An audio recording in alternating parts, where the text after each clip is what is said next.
بسم الله الرحمن الرحيم الحمد لله رب العالمين بارئ الخلائق أجمعين والصلاة والسلام على أشرف الأنبياء والمرسلين المبعوث رحمة للعالمين شفيع المذنبين وحبيب قلوب الصادقين سيدنا ومولانا أبي القاسم محمد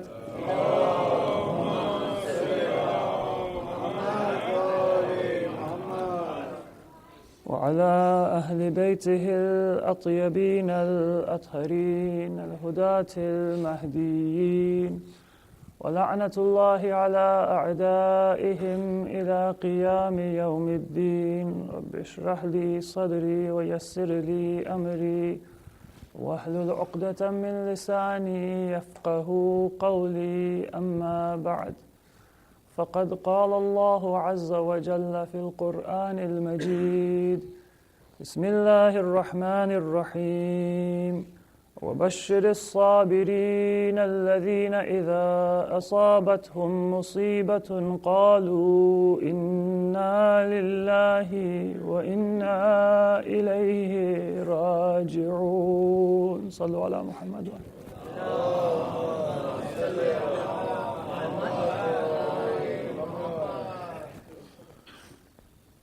Mu'mineen and mu'minat, it is a night of condolences. It is a night of grief. I will say a few sentences in Urdu, and then I will also address the majlis with some words in English for the benefit of those who may prefer or may understand one language better than the other. Please recite salawat ala Muhammad wa alihi.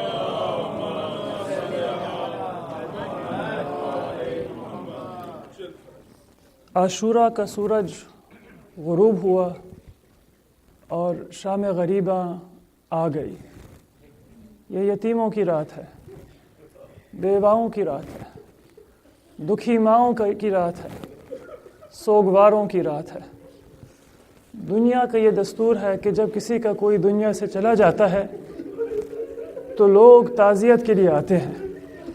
دوست تو دوست، دشمن بھی اپنی دشمنیاں بھول جاتے ہیں اور پرسہ دینے پہنچ جاتے ہیں. لیکن کربلا میں ہم دیکھتے ہیں کہ یہ ایک ایسا گھرانہ ہے کہ جس میں صرف ایک شہید نہیں ہے،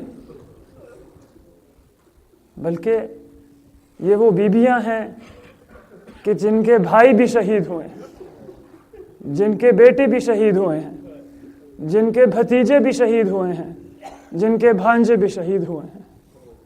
کتنوں کو روئیں، لیکن پرسے کے لیے کوئی نہیں آیا.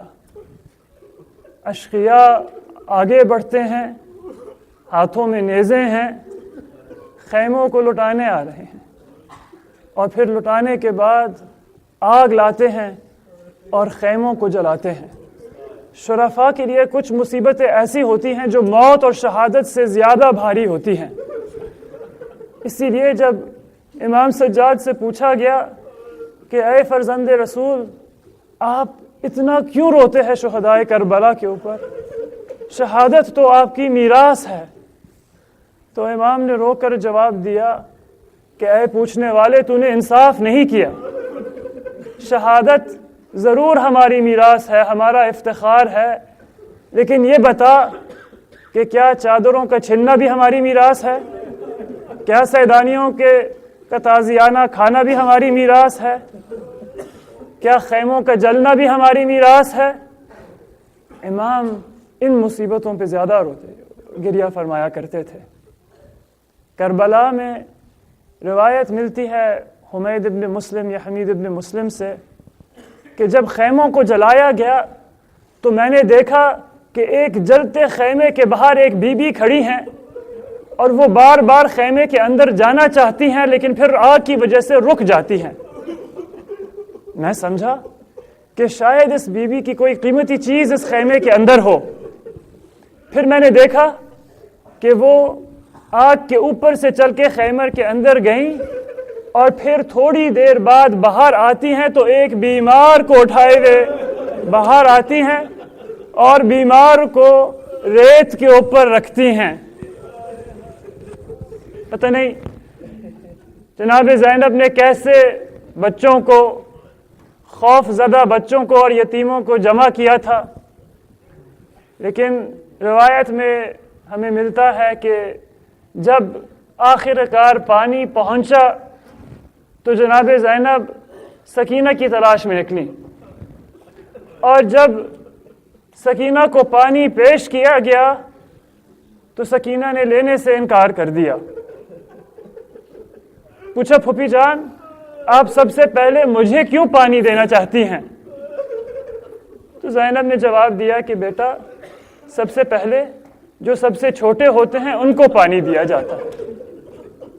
तो फिर सकीना ने पानी के प्याले को हाथ में लिया और मख्तल की तरफ निकली।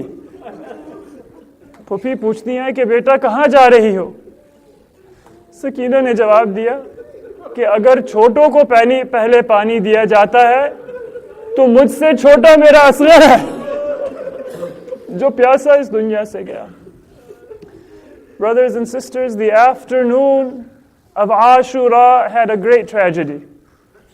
Martyrs gave their lives, but the evening of Ashura, after all of the martyrs had given their sacrifice, was even more tragic. Imagine for a moment the scene from the tents where the women and where the children of Karbala were. They have just heard the drumbeat beginning, that the enemy is celebrating that they have killed the only grandson of a prophet alive in the earth. They see that horses are being brought forth and their hooves are being prepared, and the bodies of the martyrs are being put on the ground, and then those bodies are trampled. They see with their own eyes that some soldiers come forth with spears and other soldiers come forth with swords, and each of the martyrs has his head separated from his body and raised aloft on a spear. And they are witnesses when the enemy begins to count the number of heads. And Umar ibn Sa'ad says that we are missing one head. There was one other person who was martyred in Karbala, but whose body does not lie among the martyrs.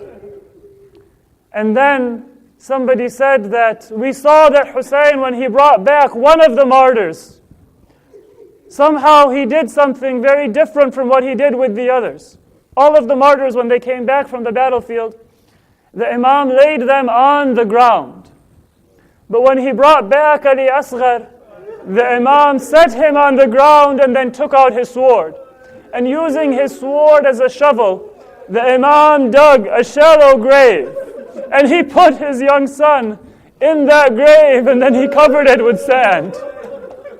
It has been said that that grave was discovered by thousands of soldiers lowering their spears into the ground and coming up empty, until one soldier lifted his spear and there was a baby's body on that spear.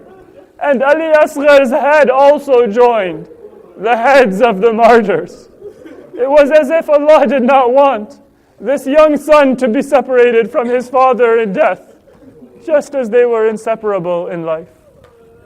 And after all of these tragedies had taken place, then the enemy comes forth, and from all directions they attack the tents and they begin looting all of the possessions, the tabarrukat, the heritage of Ali and Batul, and the heritage of the family of the Prophet.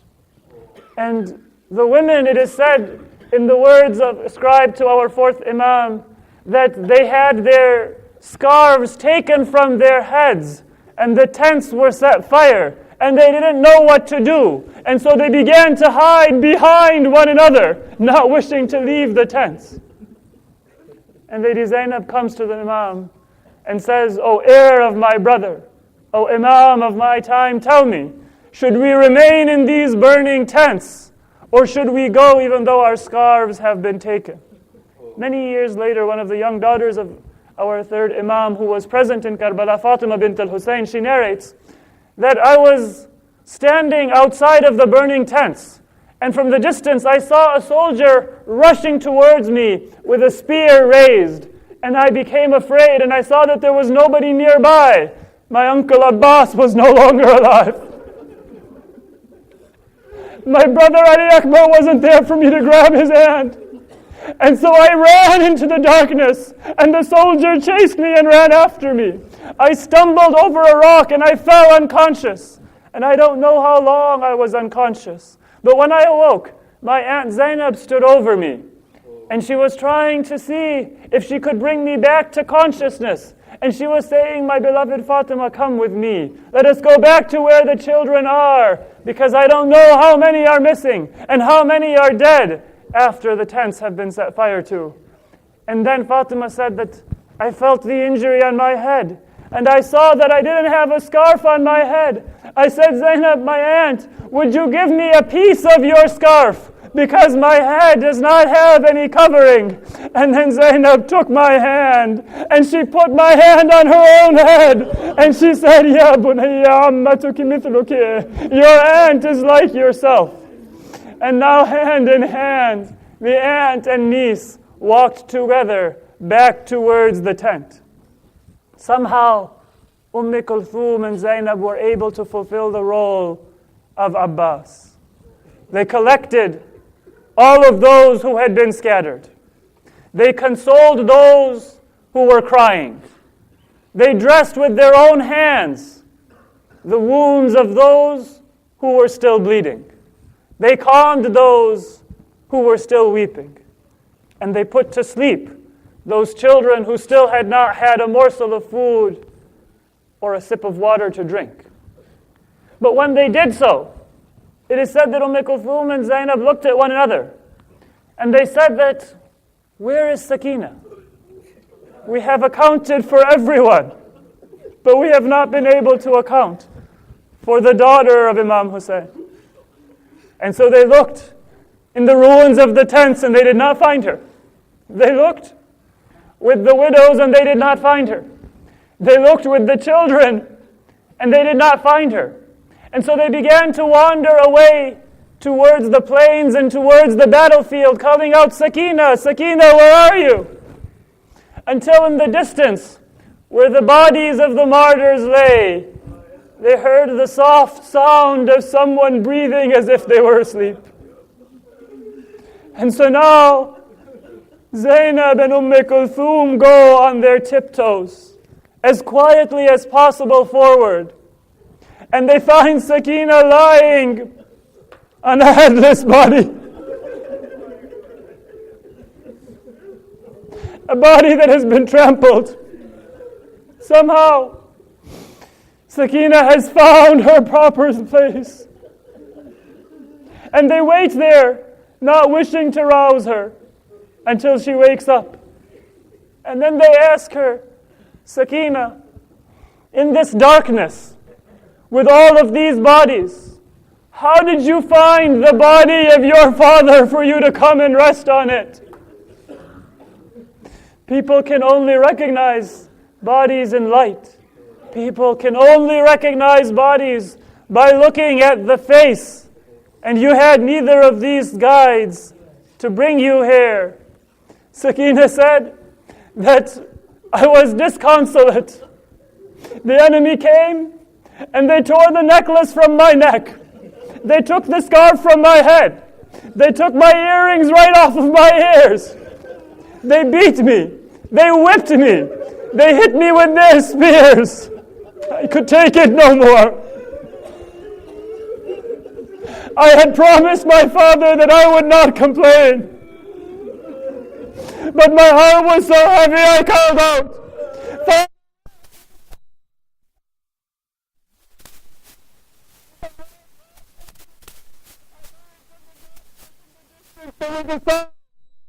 And it came back and answered to me. And I followed my sound, and I found my father. Inna lillah.